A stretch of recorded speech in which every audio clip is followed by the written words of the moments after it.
In the world's busiest financial center, where immense streams of money circulate every second under the protection of state-of-the-art security systems, an unimaginable scenario unfolded right before the eyes of United Kingdom authorities. The story of Chen Zhi, also known as Vincent, is not merely a case of large-scale financial fraud, but a vivid and painful testament to the failure of national security oversight mechanisms. For 5 long years, this 37-year-old man silently transformed London into a safe fortress, a command center for an international criminal network with an estimated value of tens of billions of US dollars, while regulatory bodies seemed completely oblivious to the existence of these dark activities right beneath their feet.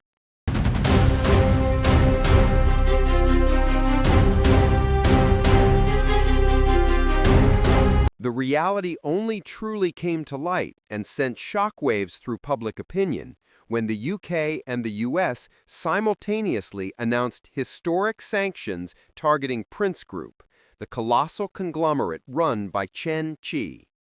It was only then that the veil of secrecy was gradually lifted, exposing the ironic reality that a fraud kingpin had lived a regal life, building a criminal empire right in the heart of the British capital, bypassing the most stringent control loops.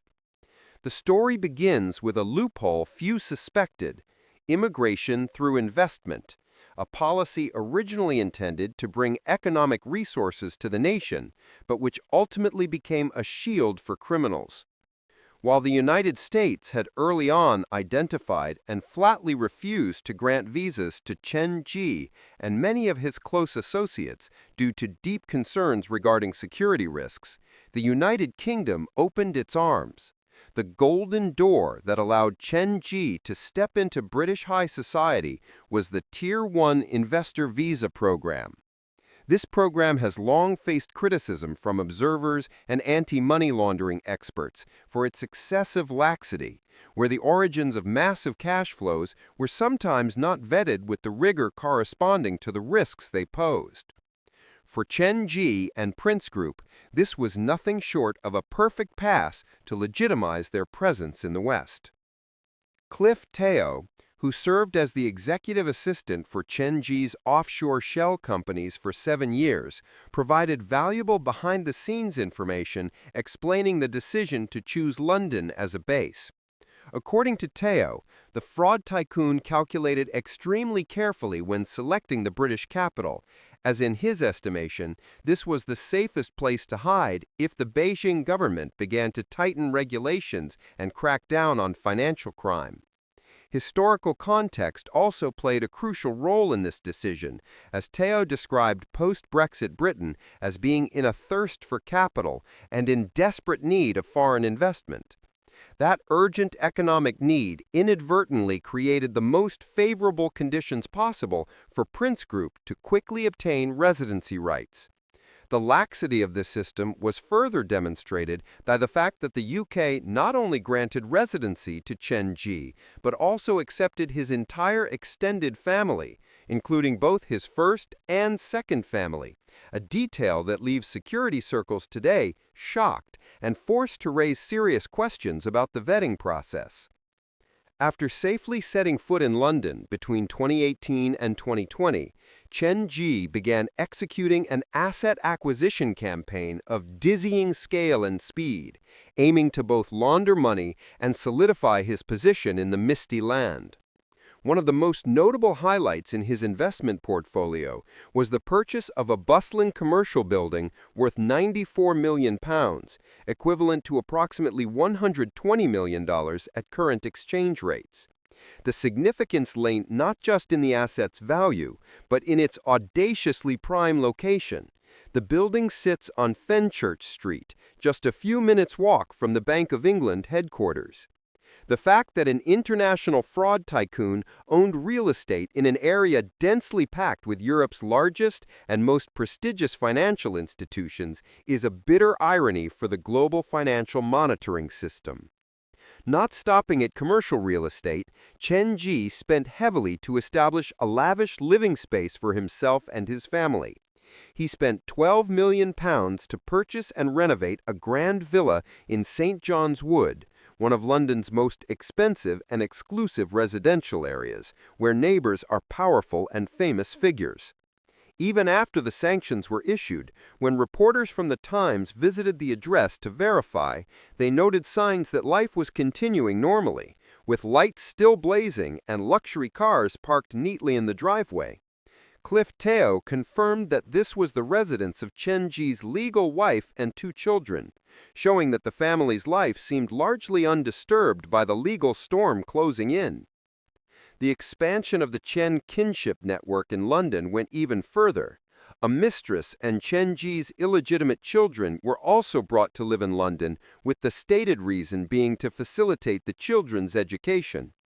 This further confirmed that London was not merely a place for money laundering or investment, but had truly become a base, a second home where he intended to build a long-term, sustainable life.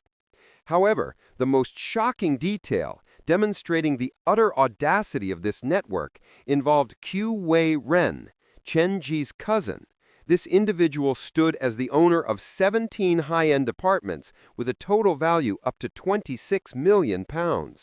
Even more astonishingly, 7 of those apartments were located in a prime position in the Nine Elms area, with a direct view looking straight into the U.S. Embassy. The fact that individuals in the crosshairs of U.S. security could brazenly own real estate right under the nose of that country's diplomatic mission in London was an open challenge, displaying a level of disregard for the law that is hard to believe. While Chen Zhi and his family enjoyed a glamorous, aristocratic life with skyscrapers and historic villas in the UK, on the other side of the Velvet Curtain, Prince Group was accused of operating a massive machine of crime. The group is suspected of being behind a global online fraud network where brutal activities such as forced labor, human torture, and money laundering took place at a level U.S. authorities described as unprecedented. Victims of this network spanned continents, swept into sophisticated financial traps, or imprisoned in fraud compounds, forced to commit crimes under the threat of violence. The contrast between the tycoon's peaceful, noble life in London and the living hell he created for his victims paints a dark picture of injustice. The scale of assets in this criminal network is truly beyond the imagination of many. According to an announcement from the U.S. Department of the Treasury, approximately $13 billion worth of Bitcoin was seized last month. Although this is a colossal figure, enough to shake the cryptocurrency market, authorities assess it as not even a drop in the bucket compared to the actual value of the entire network. Chen Zhi himself once arrogantly boasted that his empire was worth up to $60 billion, a figure many times larger than the total assets of notorious Latin American drug lords in history.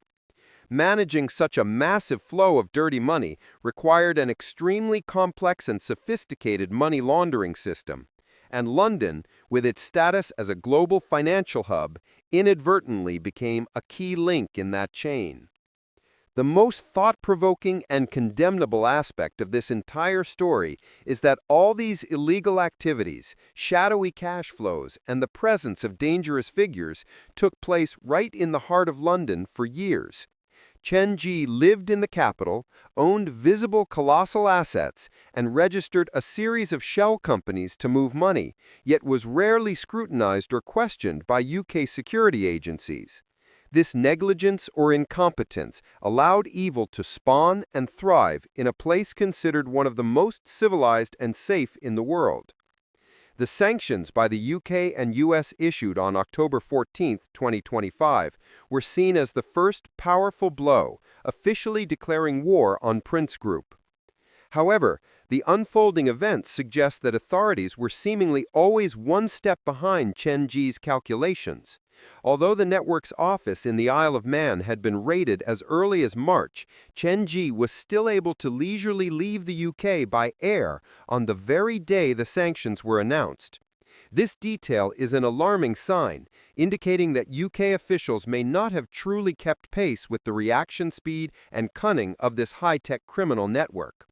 The delay in freezing assets and interception created an opportunity for the ringleader to fly high and far before the net of the law could close.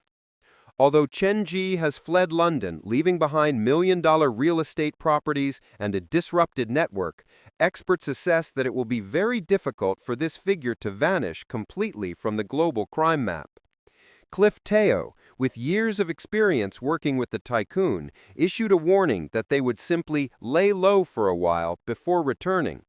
With massive financial resources still hidden in various locations and an intricate web of relationships, the return of Chen Zhi and his cohorts is a present danger.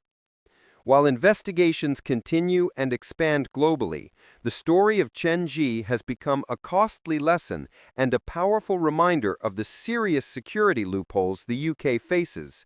It is the price paid for opening immigration and investment doors too easily, lacking strict control. A fraud tycoon was able to brazenly build a billion-dollar empire right before the eyes of security forces, exploiting the very legal and economic systems of the host nation to serve dark purposes. This case will undoubtedly lead to major changes in visa policies and fund vetting procedures in the UK. But regarding the consequences that have already occurred, it is a late awakening. The lights still burning in the villa at St. John's Wood or the apartments overlooking the U.S. Embassy will remain as monuments to a period when money blinded vigilance, allowing one of the biggest fish in the world of contemporary crime to slip through the net. Thank you for watching this story. If you found it meaningful, please subscribe, turn on notifications, and share this video. And now it's time to say goodbye. Thank you for staying with Societal Stories.